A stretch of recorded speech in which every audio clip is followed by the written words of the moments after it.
On estime qu'un tiers des médicaments en Afrique subsaharienne sont de mauvaise qualité. Contrefaçons ou médicaments mal fabriqués sont un problème de santé publique mondiale. Comment expliquer ce phénomène? Un fabricant qui souhaite commercialiser un médicament doit obtenir une autorisation de mise sur le marché délivrée par l'Autorité nationale de réglementation du médicament.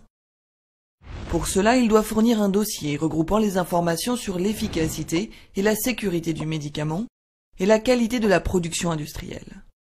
Si le rapport entre les bénéfices apportés par le médicament et les risques qu'il fait encourir est favorable, il reçoit une autorisation de mise sur le marché, valable uniquement dans le pays dans lequel la demande a été faite. Ce système n'empêche pas la circulation de médicaments de mauvaise qualité. Il en existe de deux sortes, pouvant être également nocifs. Les contrefaçons ou faux médicaments sont fabriqués dans l'intention de tromper. Mauvais dosage, autres substances actives moins chères, substances inefficaces, voire nocives.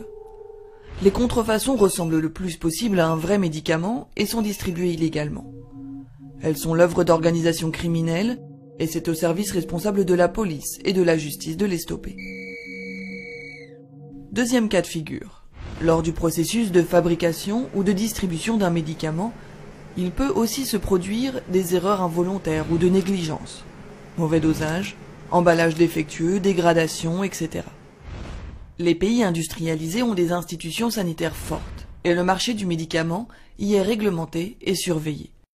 On estime à moins de 1% l'ensemble des médicaments mal fabriqués et des contrefaçons, ces dernières circulant grâce au commerce en ligne. Ces pays, souvent producteurs de médicaments, considèrent que le contrôle des médicaments uniquement destinés à l'export n'est pas de leur ressort.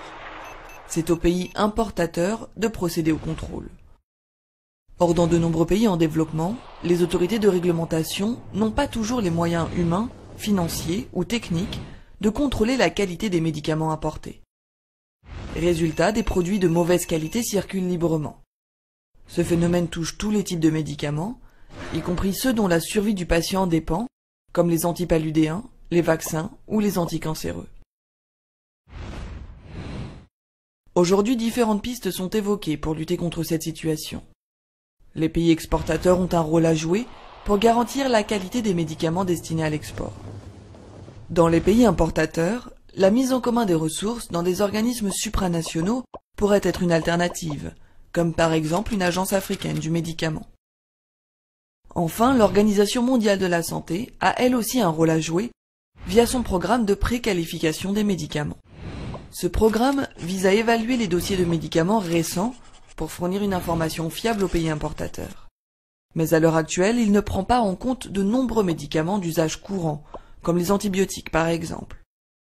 Pour étendre le programme à l'ensemble des médicaments essentiels, il faudrait des moyens beaucoup plus importants que ceux mis en œuvre actuellement. En attendant, pour lutter contre ce phénomène, il est nécessaire d'améliorer l'accès à une information objective et vérifiée sur les producteurs de médicaments.